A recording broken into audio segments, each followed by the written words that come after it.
কারাগারে মারা গেলেন সাবেক পানি সম্পদ মন্ত্রী।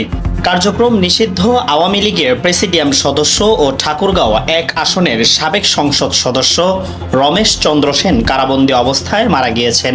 দিনাজপুর জেলা কারা কর্তৃপক্ষ জানায়, শনিবার 7 ফেব্রুয়ারি সকালে দিনাজপুর মেডিকেল কলেজ হাসপাতালে নিয়ে আসলে কর্মরত চিকিৎসক তাকে মৃত ঘোষণা করেন। হাসপাতাল কর্তৃপক্ষ সূত্রে জানা যায়, রমেশ চন্দ্র সেন হাসপাতালে আসার আগেই তার মৃত্যু হয়। রমেশ চন্দ্র সেনকে জেলা কারাগার থেকে অসুস্থ অবস্থায় 9:30টার দিকে হাসপাতালে চিকিৎসার জন্য নিয়ে আসলে চিকিৎসকরা পরীক্ষা নিরীক্ষার পর তাকে মৃত ঘোষণা করে। তিনি দীর্ঘদিন থেকে হৃদরোগে ভুগছিলেন। এর আগেও চিকিৎসার জন্য কারাগার থেকে তাকে দিনাজপুর মেডিকেল কলেজে হাসপাতালে ভর্তি করা হয়েছিল। তিনি ঠাকুরগাঁও এক আসন থেকে একাধিকবার সংসদ সদস্য নির্বাচিত হয়েছিলেন এবং বাংলাদেশ আওয়ামী লীগের প্রেসিডিয়াম সদস্য, খাদ্য ও পানি সম্পদ মন্ত্রণালয় সাবেক মন্ত্রী ও সংসদ সদস্য ছিলেন।